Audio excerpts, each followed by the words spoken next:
Pembahasan naskah asli OSNK Mapel IPS jenjang SD tahun 2025.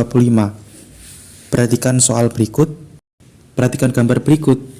Berdasarkan gambar di atas, fungsi utama dari struktur peninggalan sejarah ini adalah pembahasannya sebagai berikut. Nah, kita tahu gambar tersebut adalah menhir. Menhir adalah struktur batu besar yang berdiri tegak, sering ditemukan di berbagai wilayah di dunia, termasuk Indonesia. Fungsi utama menhir diyakini sebagai berikut. Yang pertama, tempat pemujaan atau ritual untuk menghormati roh nenek moyang atau dewa-dewa.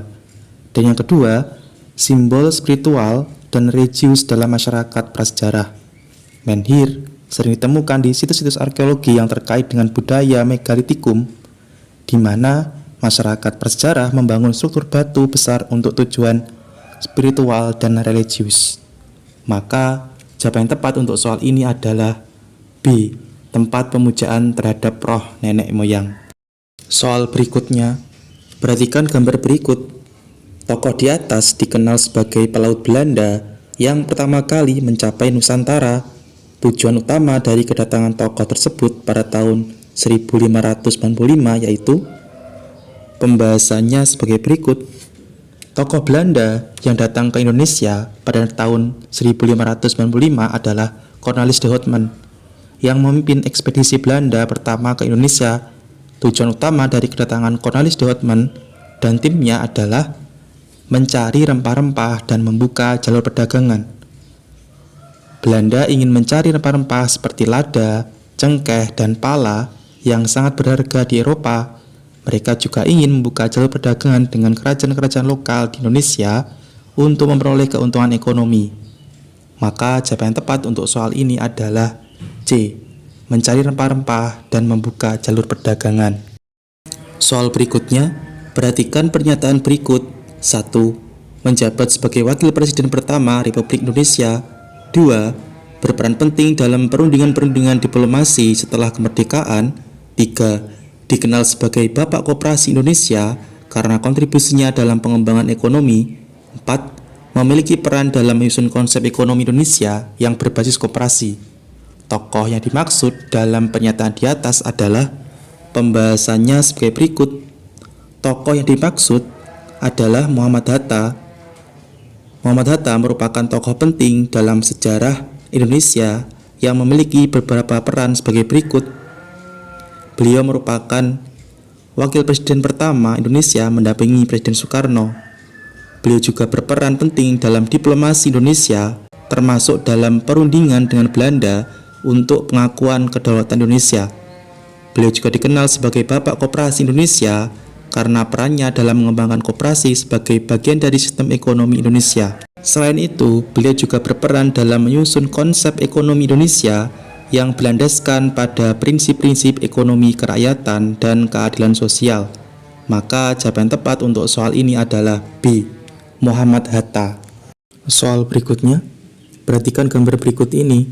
Flora dan fauna yang berada di sebelah timur garis Weber adalah pembahasannya sebagai berikut. Garis Weber adalah garis imajiner yang memisahkan wilayah fauna Asia dan Australia di Indonesia. Garis ini membentang melalui wilayah Indonesia bagian timur. Di sebelah timur garis Weber, kita dapat menemukan flora dan fauna yang khas Australia. Kita analisis pilihan jawaban. Pilihan jawaban A, kayu putih dan bekantan. Kayu putih adalah jenis pohon yang tumbuh di berbagai wilayah, sedangkan bekantan adalah hewan yang hidup di wilayah Asia Tenggara, tidak khas Australia. Kemudian yang B, matoa dan kasuari. Kedua spesies ini khas wilayah Australia dan Papua, sehingga jawaban ini tepat. Kemudian yang C, beringin dan cendrawasih. Kemudian yang C, beringin dan cendrawasih. Beringin adalah jenis pohon yang tumbuh di berbagai wilayah, sedangkan cendrawasih adalah burung khas Papua, tetapi beringin tidak khas Australia. Pilihan jawaban D, kantung semar dan tarsius. Kantung semar adalah tumbuhan karnivora yang tumbuh di wilayah Asia Tenggara, sedangkan tarsius adalah hewan primata yang hidup di wilayah Asia Tenggara, tidak khas Australia. Maka jawaban tepat untuk soal ini adalah B, matoa dan kasuari. Soal berikutnya, Perhatikan pernyataan tentang sejarah Kesultanan Aceh berikut ini. Berdasarkan pernyataan di atas, hubungan dua pernyataan yang tepat adalah pembahasannya sebagai berikut. Kita analisis kedua pernyataan. Pernyataan A, Kesultanan Aceh didirikan oleh Sultan Ali Muhyiddin Shah pada tahun 1456, merupakan pernyataan benar bahwa Kesultanan Aceh didirikan oleh Sultan Ali Muhyiddin Shah pada awal abad ke-16.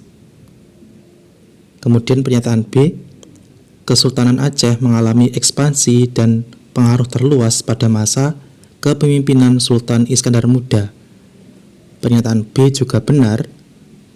Sultan Iskandar Muda adalah salah satu Sultan Aceh yang paling terkenal dan berhasil.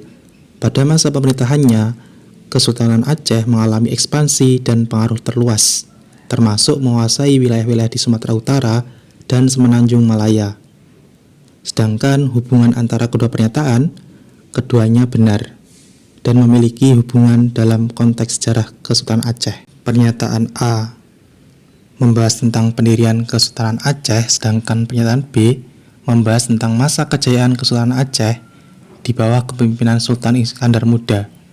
Kedua pernyataan tersebut saling melengkapi dan memberikan gambaran tentang sejarah Kesultanan Aceh. Jadi jawaban tepat adalah A. Pernyataan A benar, pernyataan B benar, dan ada hubungan. Sekian untuk pembahasan kali ini. Terima kasih, semoga bermanfaat.